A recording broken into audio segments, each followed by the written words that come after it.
Thank you. तो कहानियाँ जो है हमारी ज़िंदगी की तस्वीर में रंग का एक छींटा है। छोटी छोटी कहानियाँ हमारी ज़िंदगी को थोड़ा सा और बड़ा कर देती हैं। कभी कभी एक छोटा सा पल एक लंबी सी दास्तान में बदल जाता है। तो ऐसे ही एक छोटे से पल से शुरू होती है हमारी आज की ये कहानी, जिसका नाम है यात्रा।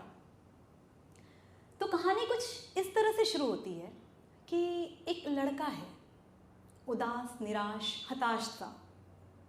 बोझिल कदमों से चलते हुए वो कहीं से आ रहा है, कहाँ से पता नहीं। वो कहीं जा रहा है, कहाँ पता नहीं। चलते चलते वो एक नदी के ऊपर बने हुए पुल से गुजरता है। पुल की दीवार से वो नीचे झांक कर देखता है तो देखता है कि नदी में काफ़ी पानी है, या कम से कम डूबने जितना पानी तो है। वो नदी की लहरों को देखता है, फिर डूबते हुए सूरज को देखता है, फिर आसमान को देखता है और सोचता है कि यही सही वक्त है अपनी ज़िंदगी की लय को ख़त्म कर देने का। अब ये सोचकर वो पुल की दीवार पर बैठ जाता है। उसी दीवार के दूसरे छोर पर एक लड़की बैठी है, नदी की ओर पैर लटकाए। लड़का लड़की को देखता है, लड़की लड़के को ही देख रही होती है। लड़का उसे अनदेखा कर देता है। अब वो उस दीवार पर खड़ा हो जाता है। लड़की अब भी उसे देख रही होती है। अब लड़का बिल्कुल कूदने वाली पोजीशन में आ जाता है। लड़की अपने दोनों पैर समेटे पूरी तरह से उसकी ओर घूमकर बैठ जाती है। लड़का अपनी आंखें बंद करता है और बिल्कुल कूदने को होता है, लेकिन एक आखिरी बार वो धीरे से आंख खोलकर ये देखना चाहता है कि लड़की अभी भी उसे देख रही है या नहीं। वो धीरे से आंख खोलता है तो देखता है कि लड़की दुगुने उत्साह से उसे देख रही होती है। अब के लड़का चिढ़ जाता है। वो दीवार से नीचे उतरता है और तनतनाता हुआ लड़की के पास जाता है। उसे बोलता है कि तुम्हें बड़ा मजा आ रहा है, मैं सच में मरने जा रहा हूं। लड़की सकपका जाती है। वो दूसरी तरफ मुंह घुमाकर बैठ जाती है। लड़का वापस से अपनी जगह पर आता है, अपनी पोजीशन लेता है और एक बार फिर लड़की की ओर देखता है। लड़की अब तिरछी नजर से उसे देखने की कोशिश कर रही होती है। अब के वो दीवार से नीचे उतरता है और एक बड़ा सा पत्थर उठाकर नदी में फेंक देता है। आवाज आती है छपाक। लड़की पूरी उत्सुकता से नदी में झांकती है, लेकिन देखती है कि लड़का अब भी वहीं खड़ा है और उसे घूर रहा है। लड़का अब आता है लड़की के पास में और चिल्लाकर उसके ऊपर कहता है कि तुम्हें शर्म नहीं आती है एक आदमी को मरते हुए देखते? तुम मुझे रोक नहीं सकती हो? लड़की कहती है, मैं क्यों रोकूं तुम्हें? मैं तो तुम्हें जानती भी नहीं हूं ना, तुम जियो मरो मुझे क्या, और मैं क्या यहाँ चौकीदार लगी हूं? नदी सबकी है, जो चाहे कूदे। लड़का हैरान रह जाता है। वो कहता है, लेकिन कम से कम इंसानियत के नाते एक बार तो तुमने मुझे रोका होता। तो लड़की कहती है कि मेरे रोकने से तुम रुक जाओगे? तो बोलता, नहीं रुकूंगा तो नहीं, हाँ मगर एक बार मैं सोच जरूर सकता हूं। लड़की कहती है, तुम्हें तैरना आता है? तो बोलते हैं, हाँ बिल्कुल। तो बोले, फिर तुम कैसे डूब सकते हो? जिन्हें तैरना आता है उनका डूबना मुश्किल है। मतलब तुम्हारा डूबने का प्रयास ईमानदार नहीं था। लड़का कहता है, कितनी अजीब हो तुम, मतलब तुम किसी आदमी के मरने में भी ईमानदारी ढूंढ रही हो। लड़की कहती है, दुनिया ऐसी ही है ना, उसे हर रोज तमाशा चाहिए होता है, फिर चाहे तुम करो या कोई और। इसके बाद लड़का उसे कुछ थोड़ा गौर से देखता है। हल्के आसमानी रंग के सलवार कमीज और दुपट्टे में लड़की ने अपने माथे पर एक दशमलव सी बिंदी लगाई हुई थी। वो सांवली से थोड़ी सी ज़्यादा गहरी थी। नाक नक्श, नैन नक्श ठीक ठाक थे, ज़्यादा सुंदर नहीं थी वो, लेकिन उसकी आंखों में एक अजीब सी चमक थी। उसकी आवाज़ में एक ठहराव था, एक ठंडापन, जैसे कि दुनिया से उकता सी गई हो। लड़का उसको देखकर हल्के से मुस्कुराता है, उससे कहता है कि तुम यहाँ रोज़ आती हो? लड़की कहती है नहीं, जब किसी को पूल से कूदकर मरते हुए देखने का मन करता है तो आ जाती हूँ। लड़का अब हंसता है, लड़की भी हंसती है। वहीं पूल की जो दीवार थी उससे लगा हुआ एक पुराना सा बड़ा सा नीम का पेड़ था। उस पेड़ के नीचे एक चाय की टपरी थी जिसे एक बूढ़ी सी औरत चलाती थी। उसे लोग नीम वाली अम्मा कहते थे। लड़का चाय की टपरी की ओर देखता है, फिर कहता है कि चाय पिए? लड़की कहती है नहीं, देर हो रही है, मैं चलती हूँ। लड़का उससे कहना चाहता है कि बस थोड़ी देर और रुक जाओ, लेकिन कह नहीं पाता है। जब वो जाने को होती है तो वो कहता है कि सुनो, अब मैं यहाँ से कूद जाऊँ?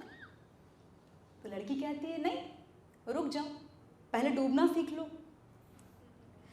दोनों मुस्कुराते हैं एक दूसरे को देख करके और अपनी अपनी राह चले जाते हैं।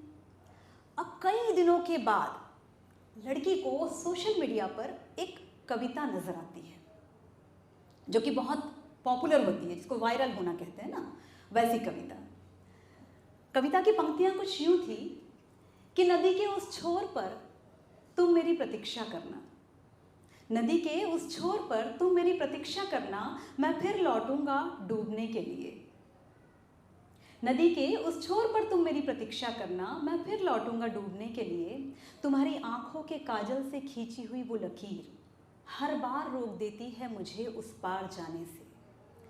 मैं मृत्यु के द्वार से खाली हाथ लौट आया, मैं मृत्यु के द्वार से खाली हाथ लौट आया, तुम्हारी आंखों में डूबकर मरने के लिए। Thank you. अब लड़की को ये जो कविता थी बहुत अपनी सी लगती है। वो प्रोफाइल ओपन करती है तो देखती है कि अरे ये वही लड़का है जो उस दिन पुल पर मिला था। विराग नाम था उसका। उसकी कविता में खुद को पाकर वो बहुत खुश होती है। वो बार बार उसका नाम दोहराती है, विराग विराग विराग। अकेले ही मुस्कुराती है और इस तरह से दोनों दोबारा मिलते हैं। विराग के लिए अब वो कोई अनजान पहेली नहीं थी, बल्कि एक जानी पहचानी दोस्त थी, रसिका। विराग बहुत अच्छी कविताएं लिखता है और रसिका उसकी हर कविता को कई कई बार पढ़ती है। विराग थोड़ा सा गंभीर किस्म का लड़का है और रसिका थोड़ी सी चंचल, लेकिन विराग को रसिका का साथ पसंद है और रसिका को भी विराग के साथ रहना अच्छा लगता है।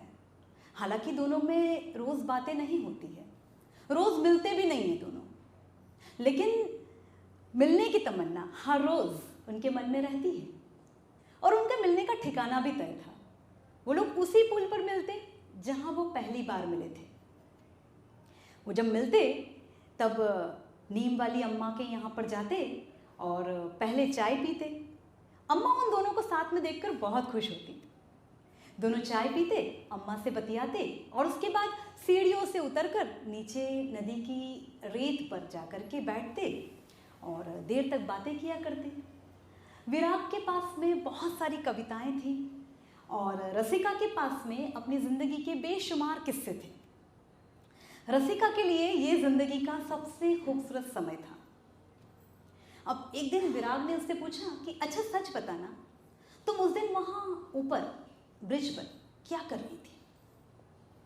रसिका एक पल रुकती है और गहरी सांस लेकर के कहती है कि कूदने की कोशिश कर रही थी। जो तुम कूद जाते तो मैं भी कूद जाती, तुम लौट आए तो मैं भी लौट आई। विराग हैरान रह जाता है। वो उसका हाथ पकड़ करके उसको गले से लगा लेता है। रसिका थोड़ी भावुक हो जाती है और विराग उससे पूछता है कि तुम्हें तैरना आता है? तो रसिका बड़ी बेफिक्र से कहती है कि नहीं। तुम दोनों देर तक चुपचाप बैठे रहते हैं। उसके बाद जाने का समय हो गया था तो दोनों एक दूसरे को कई बार गले लगाते हैं और फिर विराग जाने लगता है। रसिका उससे कहना चाहती है कि बस थोड़ी देर और रुक जाओ, लेकिन कह नहीं पाती है। विराग जाने को होता है तो वो उससे पूछती है कि फिर कब आओगे? तो कहता है बहुत जल्दी आऊँगा। उसके बाद दोनों अपने अपने रास्ते चले जाते हैं। इसके बाद कई दिनों तक दोनों के बीच में कोई बातचीत नहीं होती है। हालांकि रसिका उससे बात करना चाहती है, लेकिन सोचती है कि वो कहीं व्यस्त होगा, इसलिए कॉल नहीं करती है। लगभग 2 हफ्ते के बाद में रसिका उसको एक मैसेज करती है उसकी खैरियत पूछने के लिए। देर तक कोई जवाब नहीं आता है मैसेज का। लगभग 32 घंटे के बाद विराग रिप्लाई करता है कि मैं ठीक हूँ, बस थोड़ा व्यस्त हूँ। वो रसिका से नहीं पूछता है कि तुम कैसी हो। इस बात का रसिका को दुख होता है, लेकिन वो चूंकि वो उसको जानती है इसलिए उसको गलत नहीं समझती है वो।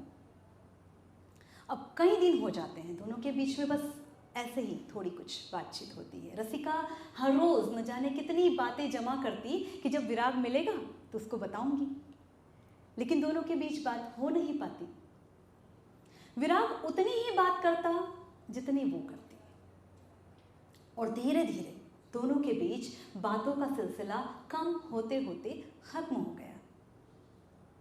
रसिका को लगता कि वो बहुत अकेली रह गई है।